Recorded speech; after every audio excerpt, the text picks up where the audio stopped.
Welcome to module number 13, which talks about building decoupled architecture. It's a knowledge check, and we'll go through the justifications for right answers, and we'll see why the other answers are wrong answers. So let's go and start question number 1. Question number 1 states that which statement describes the difference between tightly and loosely coupled architectures. So the answer for that one is components in a tightly coupled architecture are highly dependent on each other. In a loosely coupled architecture, components aren't highly dependent on each other. The reason for that is that when we say tightly coupled, think of components that rely on each other so much that if one goes down, other starts failing too. Loosely coupled systems, on the other hand, communicate through well-defined interfaces, so each part can change, scale, and fail independently. That's why AWS always encourages loose coupling. It improves flexibility and resilience. Now let's go through the other answers why we haven't selected tightly coupled architectures are more likely to fail than loosely coupled architectures. We are not selecting this answer because that is not quite the definition. While this might sometimes be true, it doesn't directly describe how the two are different in structure.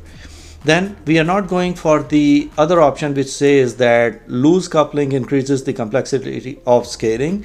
Tightly coupling decreases it. That's not the right answer because actually it's the opposite. Loose coupling simplifies scaling because components operate independently. And then we are not going for the third option, which says that loosely coupled architectures must use managed services and tightly coupled architectures don't have the limitations. The reason for that is incorrect. Loosely coupled designs can use managed or unmanaged services. It's about dependency, not service type.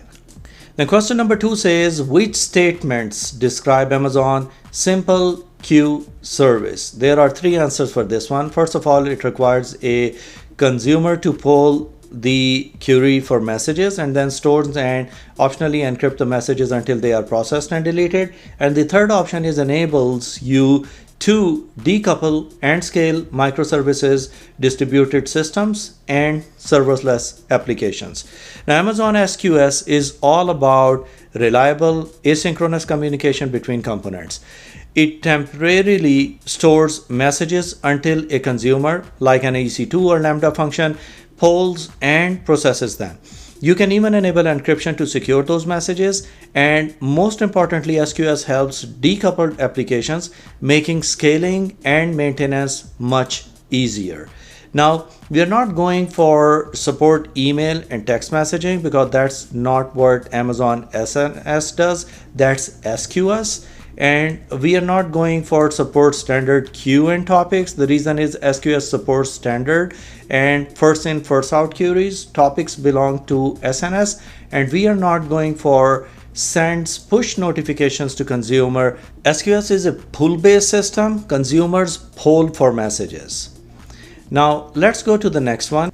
It says that which statements are true when using an Amazon SQS standard queue. So there are 2 answers for this one. One is that messages can be sent in any order and a message might be delivered more than once. In a standard queue, message delivery is highly available but not ordered. Messages can be arrived in any order and duplicates may occur. That's why your application should be independent or must be able to handle repeated messages safely. Wrong answers over here. Let's read the first message over here, which says that messages can be assigned a priority. That's not the right answer because SQS doesn't support message prioritization. Messages must be processed in order that they are sent. That's true for FIFO queues, not a standard for the SQS service. Now, if we'll go for the last option, which is a message must be processed only once, standard queue provides at least once delivery, so duplicates are possible. Question number 4 says a fleet of Amazon EC2 instances process videos that user uploads. which function can Amazon SQS perform in this application? So the right answer for this one is the application places job messages in SQS queue. EC2 instances with available processing capacity pull the next job message from the queue. Now, this setup lets EC2 instance process takes efficiently. When users upload videos, the app sends a message to SQS queue. Any EC2 instance that's free can pull the next job. This ensures that even workload distribution and decoupling between uploads and processing layers. Now let's go through the wrong answers. We are not going for the first one where it says then SQS queue receiving message from the application and notifies all available EC2 instances that videos are available. That's wrong because SQS doesn't push notifications. It's a pull based service. And we are not going for the second option, which says that the application writes the video files to an SQS. EC2 instance with available processing capacity pull the next video from the queue. The reason is SQS stores messages, not files. And then we are not going for the third option, which says EC2 instance put edited video files in a SQS queue. The application retrieves the videos from the queue. The reason is that videos don't go into queues. Only messages or jobs metadata does. Question number 5 says that what is Amazon SNS, which we call as simple notification service? It's a fully managed messaging service for both system to system and application to application communication, which uses publish or subscribe patterns. Amazon SNS is a pub or subservice. One publisher sends a message and multiple subscribers like Lambda functions, SQS queues, or mobile apps receives it. It supports system alerts, notifications, and app to person messages. Now let's explore the option for the first one, like a serverless event bus that enables easy connection of application by using the data from your own application, integrated software as a service application, and AWS service. That's not the right option since that's describing Amazon Event Bridge, not SNS. And we are not going for the second one, which says that a flexible and scalable outbound and inbound marketing communication service that uses email, short message service, push or voice communication. That's wrong as well because it sounds like Amazon Pinpoint, not SNS. And we are not going for the third option, which says a cost-effective, flexible, and scalable email service that enables developers to send email from within the application. Is wrong because that's Amazon SES, not SNS. Question number 6 says that what are some use cases for Amazon SNS? And there are 3 answers for this one. Send a push notification to mobile application when a new software updates is available. Send a text message to a systems operator when unusual activity has been detected. And notify multiple systems that user input is ready for processing. SNS shines when you need to notify multiple subscribers instantly. It can push alerts to mobile devices, send SMS notification, and trigger workflow across different platforms. Now let's see the other options. For example, the first option, which says that hold input until it can be processed in order that it is received. That's what SQS does, not SNS. And then let's see the second option, which says trigger is single AWS Lambda function when an object is created in an Amazon S3 bucket. That's wrong because that's handled directly by S3 event notification.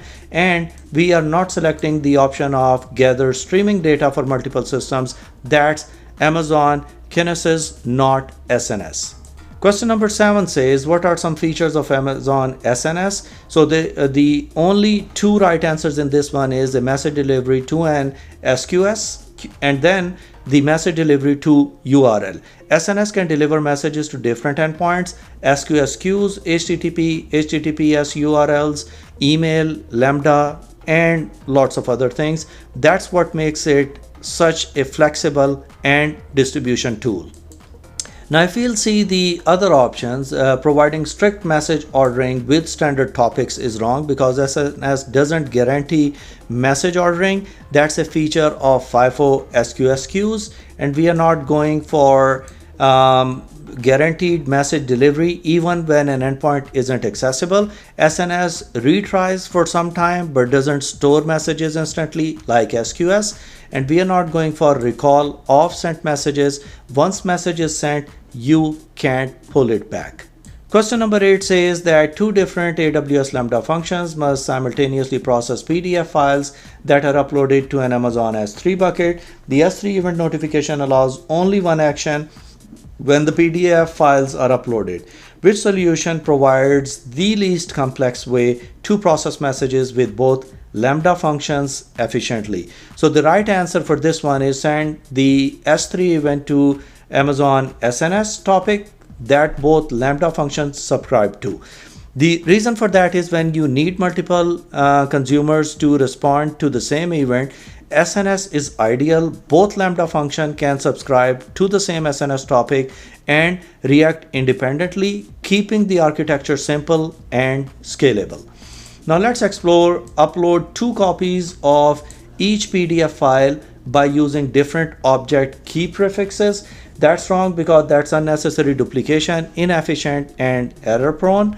And then we are not going for the second option, which says that send S3 event to SNS queue that both Lambda function pull. That's wrong as well, since only one consumer would get each message from a queue, not both.